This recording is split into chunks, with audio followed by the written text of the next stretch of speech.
Bonjour et bienvenue à cette édition de la Tribune TVHR.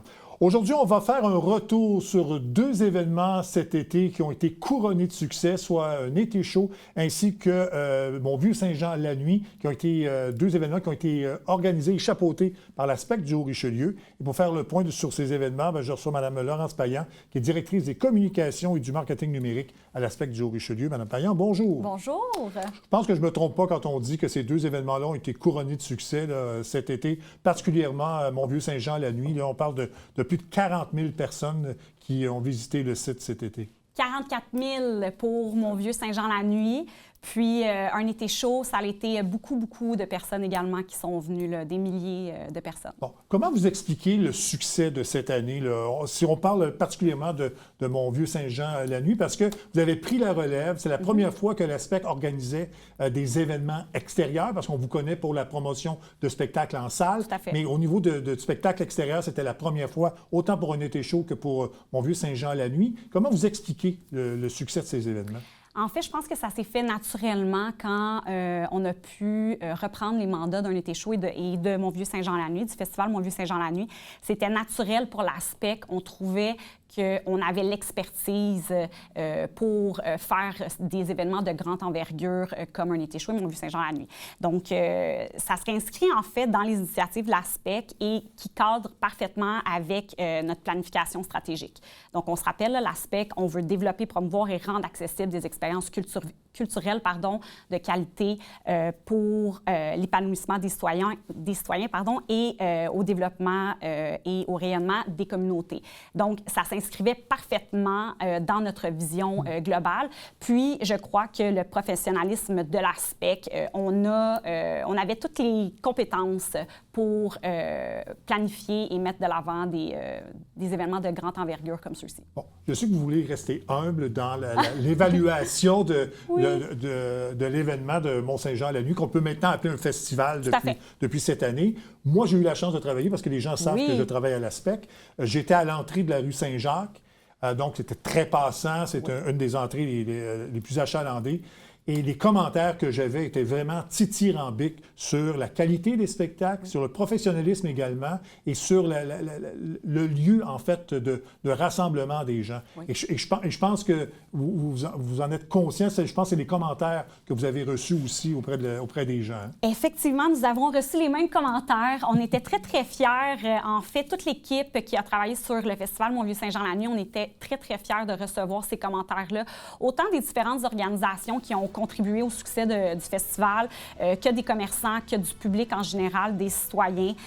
Encore une fois, je pense que le professionnalisme de la SPEC a été mis de l'avant, autant au niveau de la logistique que de l'organisation, à même le site, mais également en termes de programmation. Donc, tout ce qui était au niveau de la scène principale, de la scène Tramcar, qui était la scène secondaire, que dans les animations de rue, qui étaient en fait des artistes professionnels, qu'avec la collaboration de l'International des Montgolfières.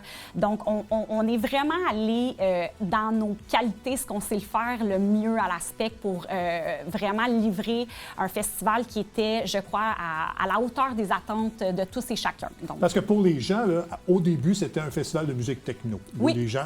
Mais là, ça s'est élargi. Il y a des spectacles de danse. Il y a même eu un gala de lutte qui a été très populaire. Je sais, j'entendais les gens dire qu'il y avait beaucoup de gens.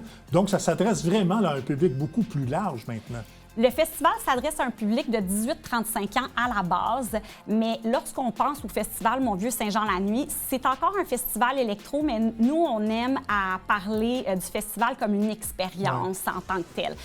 Et c'est une expérience qui se veut très éclectique. Donc, dans les années antérieures, il y avait des drag queens, il y avait la lutte, il y a des animations justement lumineuses. Dans les années à venir, on va venir raffiner qu'est-ce que c'est le festival. On veut vraiment livrer une expérience qui est très intéressante, qui est encore éclectique, mais qui va peut-être aller plus justement vers le festival électro, l'art urbain, l'art numérique. Mais on veut livrer une expérience qui est mémorable. Fait que c'est vraiment ça, mais oui, c'est très éclectique, mon vieux Saint-Jean-la-Nuit. Tout à fait. Il faut dire aussi que le beau temps était de la partie, ça aide énormément. Il faisait très beau. Il ne pleut jamais. Voilà, exactement. Voilà. Bon, on va aussi là, parler d'un été chaud. Ça aussi, c'est un mandat que vous avez reçu. Oui. On a également élargi la programmation. Avant, ça se passait sur une soirée. Là, je pense qu'on a utilisé 4 jours de programmation là, pour la présentation du spectacle. Il y a même eu des spectacles au cabaret qui servaient de... Maintenant, on va appeler ça le plan météo. Parce que,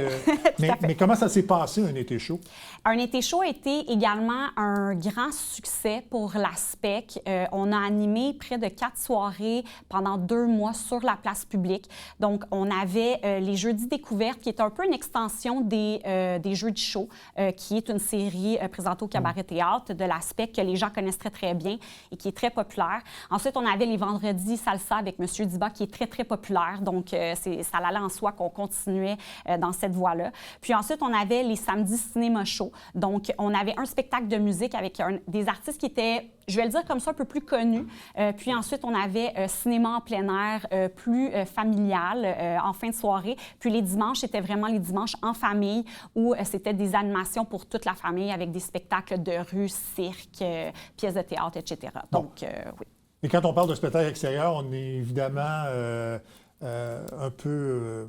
pas pris, mais on doit vivre avec les conditions météo. Oui. On a dû, je pense, transposer là, des spectacles au cabaret. Donc, cet avantage-là que vous aviez, c'était l'utilisation d'une scène intérieure, d'une salle, en fait, pour présenter justement des spectacles en cas de mauvais temps.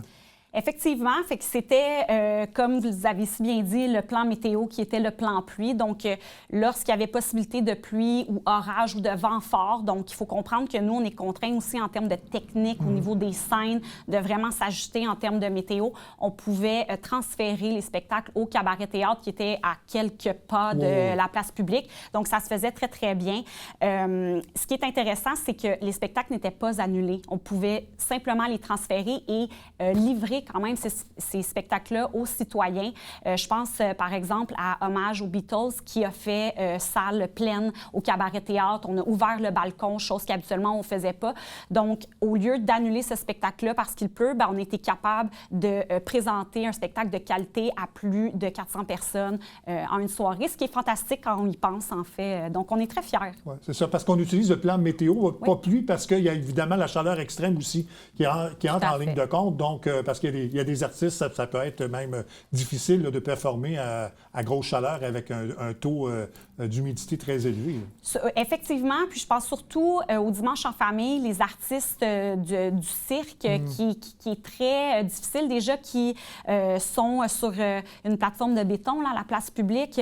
Donc, avec chaleur extrême, ça pouvait devenir dangereux. Donc, naturellement, la sécurité avant tout. Mais de là pourquoi je vous disais tantôt que nous ne l'appellerons plus plan pluie, mais plutôt plan météo. Donc, naturellement, même dans un été chaud, autant que pour le festival Mon Vieux Saint-Jean-la-Nuit, comme c'est les premières éditions que la SPEC réalisait, dans les prochaines années, on va venir peaufiner et raffiner tout ça pour que l'expérience soit encore plus mémorable, puis vraiment à la hauteur de ce que la SPEC s'est livré. Donc, pour revenir à Mont-Saint-Jean-la-Nuit, vous en avez parlé un peu, mais comment les commerçants ont réagi? Parce que j'imagine que ça doit être, pour certains commerces, une mine d'or, là, parce qu'évidemment, on utilise le Vieux-Saint-Jean. Il y a beaucoup de commerces, beaucoup de restaurants dans ce secteur-là. Comment les commerçants ont réagi? Les commerçants aiment beaucoup cette soirée. Effectivement, ça leur amène un achalandage qui est énorme. Donc, c'est très, très important pour eux économiquement. À la SPEC, nous, on voulait également mettre de l'avant ces commerçants-là. Et ce, pas juste pour une soirée. Donc, c'est pour ça, en fait, on a proposé la carte Mon Vieux Saint-Jean-la-Nuit. Je ne sais pas si vous en avez entendu parler, mais la carte Mon Vieux Saint-Jean-la-Nuit, c'est une carte qu'on proposait au grand public, aux citoyens et aux festivaliers sur place. En fait, c'est jusqu'au 31 octobre qu'on peut se la procurer. C'est les commerçants locaux qui peuvent offrir des rabais pour les détenteurs de la carte Mon Vieux Saint-Jean-la-Nuit. Donc, les commerçants sont mis de l'avant. C'est important qu'ils soient mis de l'avant parce qu'on veut faire rouler notre économie locale. Donc, c'est un événement qu'ils attendent également. Puis, comme je vous ai dit, on va venir raffiner, on va venir peaufiner comment on travaille avec les commerçants, puis comment on peut les mettre encore plus en lumière dans les prochaines éditions. Somme toute, je crois qu'ils étaient très satisfaits que le festival soit repris par l'ASPEC du Haut-Richelieu. Puis, on va travailler encore main dans la main pour offrir une belle expérience. Bon, on fera une question, je ne sais pas si vous avez la réponse, mais c'est une idée que j'ai comme ça. Est-ce que le nombre d'activités ou en fait de festivals que vous pourriez produire à l'extérieur, ça pourrait s'élargir genre à un carnaval d'hiver ou quelque chose comme ça? Écoutez, c'est une bonne question.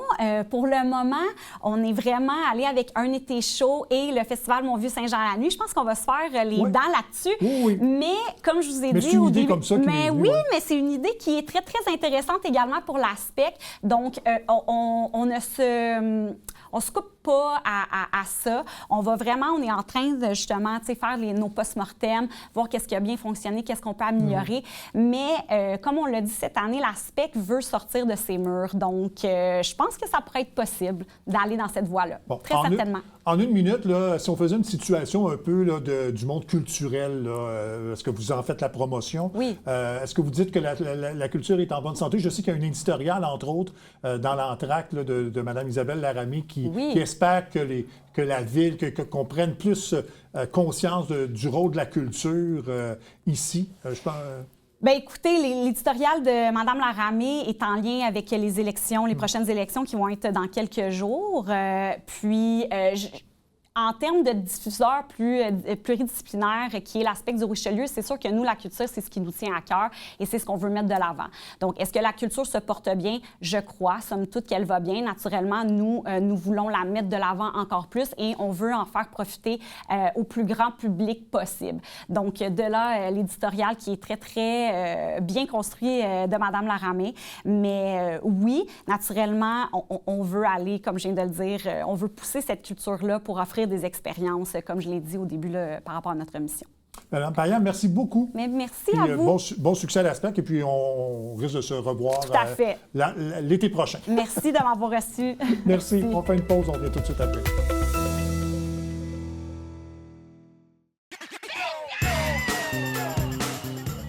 Vous êtes un adepte du bingo? Télébingo vous permet de jouer dans le confort de votre foyer. 4 500 $ en prix à gagner. Et pour ce faire, vous devez vous procurer un livret comme celui-ci au coût de 9,50 $ chez l'un de nos détaillants, dont la liste apparaît sur notre site internet tvhr9.com. Donc, c'est un rendez-vous dimanche matin 9h30. Télébingo.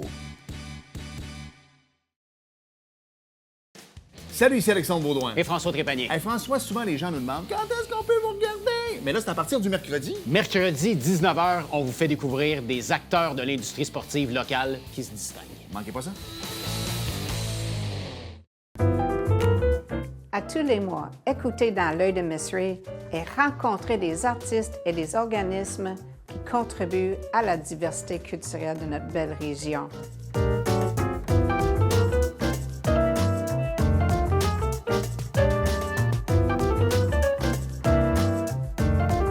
Ensemble, nous gardons l'art vivant. À tous les lundis, 18h30, sur les ondes de TVHR. On est actuellement en pleine semaine nationale de reconnaissance des brigadiers et brigadières scolaires. Et à ma grande surprise, c'est la première fois que l'on tient une telle semaine. Et pour nous en parler, je reçois M.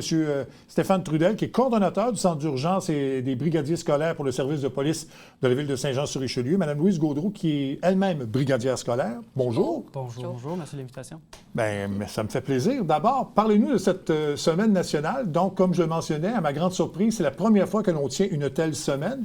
Donc, l'importance de tenir justement de la reconnaissance du travail des brigadiers et brigadières scolaires. C'est une très belle reconnaissance qui a été mise en place cette année donc par le gouvernement pour pouvoir reconnaître à juste valeur le travail qui est effectué par les brigadiers scolaires. Donc, suite à cette annonce-là, la Ville a été rapide pour pouvoir faire en sorte qu'on puisse mettre en place justement certaines activités, certaines reconnaissances. Le service de police a par la suite convoqué nos brigadiers scolaires. On leur a annoncé certains éléments qui ont été mis en place là, pour pouvoir souligner à juste valeur ça. Bon. Et une de ces reconnaissances-là, et vous le portez, c'est un ruban significatif. Donc, quelle est la signification de ce ruban-là?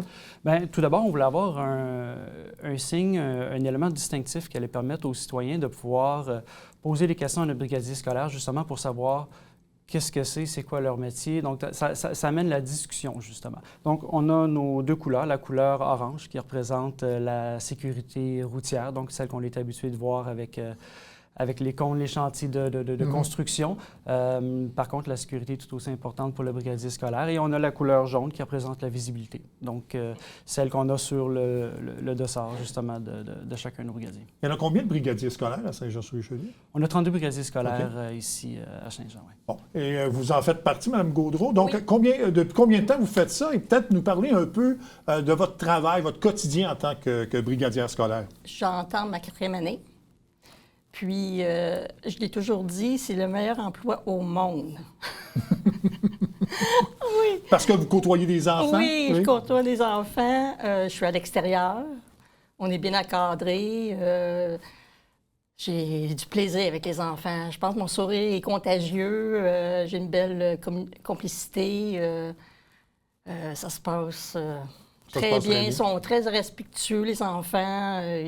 J'ai jamais eu à rapporter quelque chose à la direction de l'école ou des choses comme ça. Oui. Dans quel secteur vous travaillez? Ici, pas loin. Ah bon? Dans le centre-ville? Oui, Saint-Charles-des-Merciers, pour l'école Notre-Dame du Sacré-Cœur. Bon. Je ne veux pas faire d'angisme, mais c'est souvent un travail pour les retraités. Moi-même, j'ai fait application quand j'ai pris ma retraite il y a 2 ans. Je voulais voir un peu les disponibilités d'emploi et tout ça. Donc, mais c'est souvent des personnes qui se cherchent un emploi à temps partiel ou qui veulent vraiment changer, qui vont prendre ce... Vous êtes, j'imagine, vous-même à la retraite et ça. Non, pas encore. Pas encore. Pas encore.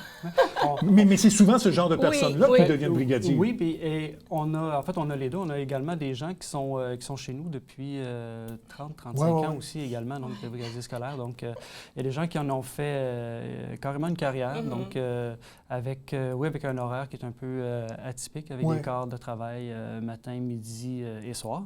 Moi, ça me plaît parce que tu as du temps libre, tu peux faire des activités pendant tes heures coupées. Là. Moi, j'aime beaucoup lire, faire de la popote. J'ai le temps de faire bien des choses.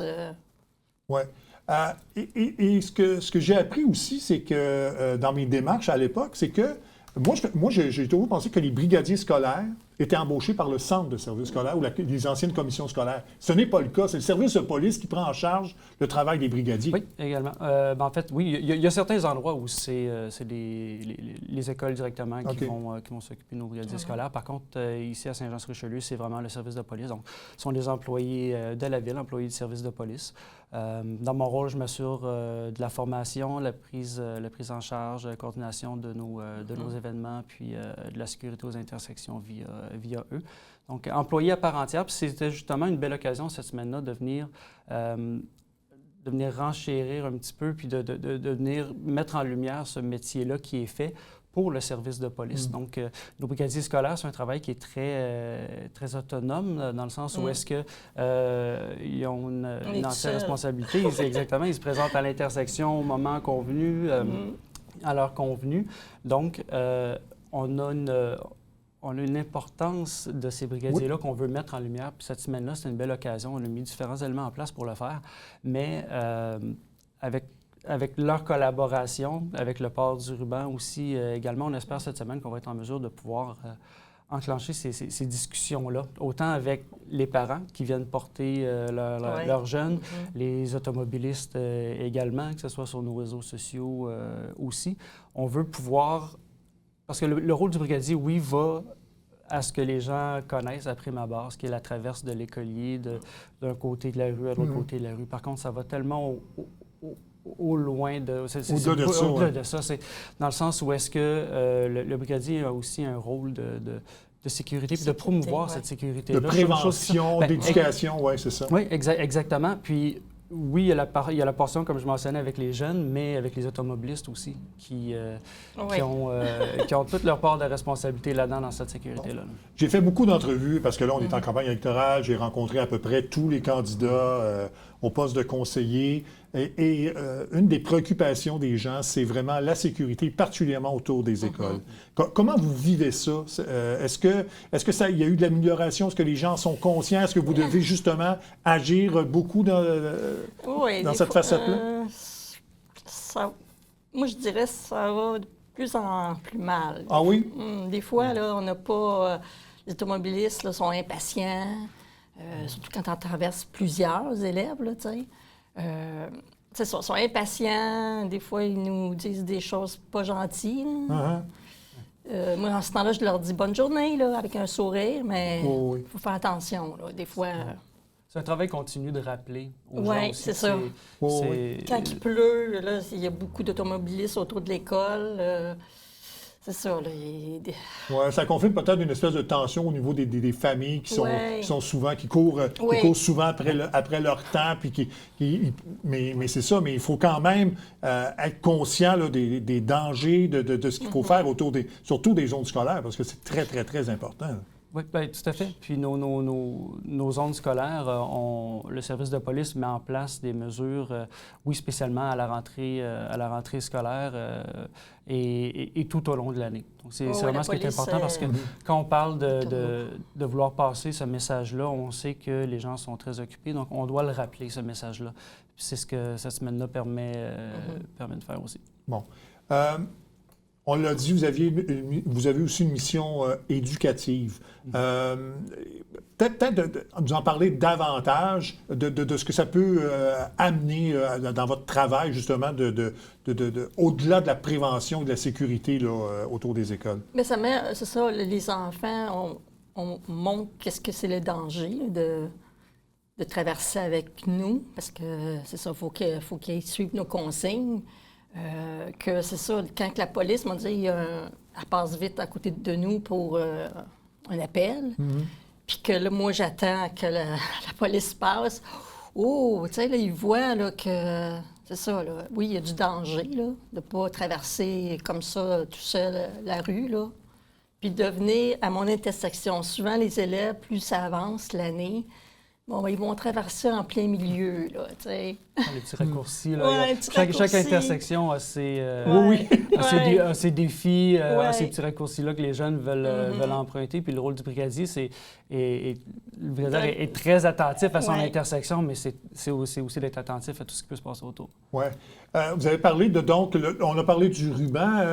Je pense qu'il y a aussi de remise de certificats, je pense, que vous avez fait pour les brigadiers. Oui, tout à fait. C'est une autre belle reconnaissance que le gouvernement a mis en place. En fait, c'est un certificat de reconnaissance des acquis pour les métiers semi-spécialisés.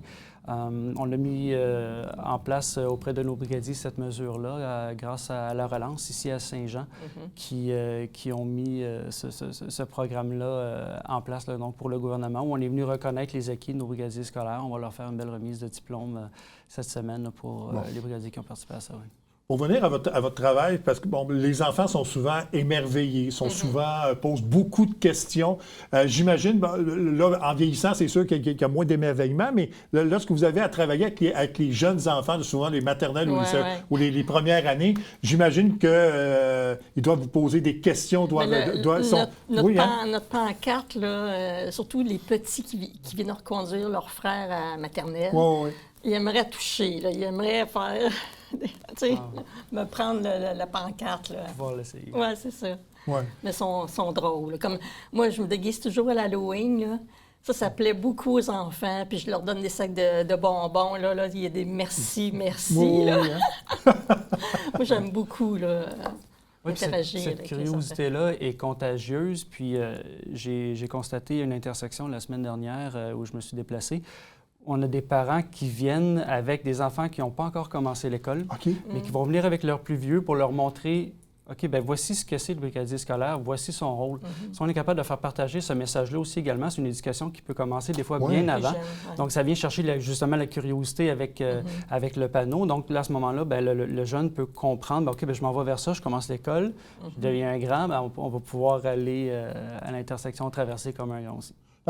Parce que vous n'êtes pas des policiers, mais est-ce que les enfants vous voient un peu comme quelqu'un d'autoritaire? Oui. Surtout quand, avec le dossard. Avec le costume, oui, c'est ça. Mais quand on a Avec le notre dossard. imperméable jaune, là, quand il pleut ou des choses comme ça, là, ça c'est comme plus... Il y a des enfants qui me disaient une journée là, qui faisait le matin plus sombre. Puis il venait d'à pied, puis il me dit, on te voit de loin, là, tu sais, le phosphorescent, là. On te voit de loin. Mais c'est bon, c'est bon. C'est ça, il faut... la bonne chose, là. Oui, c'est ça. Donc j'imagine qu'à l'avenir, là, vous aimeriez qu'on bonifie peut-être la promotion du travail des brigadiers et brigadières au fil des ans? C'est important. Je l'ai mentionné en pré-entrevue, moi je suis à la Ville depuis 2007, tout d'abord à titre de préposé 911. Pendant une quinzaine d'années, mais depuis les 4 dernières années, en fait, je suis coordonnateur et j'ai pris toute l'ampleur. J'avais une bonne idée déjà du travail des brigadiers scolaires, mais c'est là que j'ai pris vraiment toute l'ampleur de ce que ça représente être brigadier scolaire.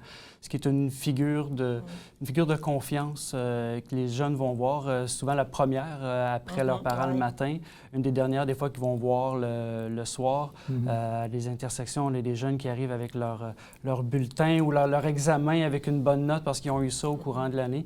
Donc, le rôle du brigadier va au-delà de la sécurité routière. Mais la sécurité routière, c'est celui-là qu'on essaie de mettre en place parce qu'on sait que beaucoup va découler de là. Si nos jeunes sont capables d'être en sécurité pour traverser l'intersection, de retourner à la maison le soir, à ce moment-là, on est en mesure de passer les autres messages. Donc, en collaboration avec eux, c'est ce qu'on arrive à faire à tous les jours. Puis, il faut pouvoir promouvoir ce message-là aux jeunes, ce qu'on essaie de faire avec nos brigadiers à chaque jour, mais aussi aux parents qui sont le jour d'après automobilistes, qui vont passer, qui vont être un peu trop pressés, un peu trop distraits parce que ça va avoir été le cellulaire ou la radio qui vont être passés tout droit devant un arrêt d'autobus scolaire qui va avoir été déployé. Donc, il faut rappeler ce message-là, puis cette semaine-là, c'est vraiment la belle occasion pour le faire. En terminant, dernière question, est-ce que vous avez de la difficulté à recruter des gens pour le métier? Bien, le recrutement il peut être quand même assez complexe. Donc, on prend toujours les applications. En fait, on l'a mentionné tout à l'heure. Là, donc, c'est un métier qui souvent qui va s'adresser à des gens qui vont être en mesure de pouvoir avoir cet horaire-là un peu particulier. Donc, on fait des démarches. On fait appel à toute notre, comment je peux dire, nos ressources, puis notre créativité, voilà, c'est le mot que je cherchais, pour pouvoir aller passer ce message-là justement auprès des gens, des fois qui vont être pré-retraités ou retraités également, là, qui sont une figure que les jeunes aiment voir aussi également. Tout à fait. Bien, merci beaucoup de votre visite et puis j'espère que les gens seront maintenant plus conscients du travail que vous faites parce que c'est un travail très important. Merci infiniment. Ça me fait plaisir, merci à vous. En terminant, je vous mentionne donc que c'est dimanche prochain qu'aura lieu l'élection municipale à Saint-Jean-sur-Richelieu. Je vous mentionne que la semaine prochaine, nous recevrons le nouveau maire ou la nouvelle mairesse élue de la ville de Saint-Jean-sur-Richelieu pour une entrevue de 30 minutes. Ce sera diffusé mardi prochain. Merci beaucoup d'avoir été là. Bon week-end. À la prochaine. Au revoir.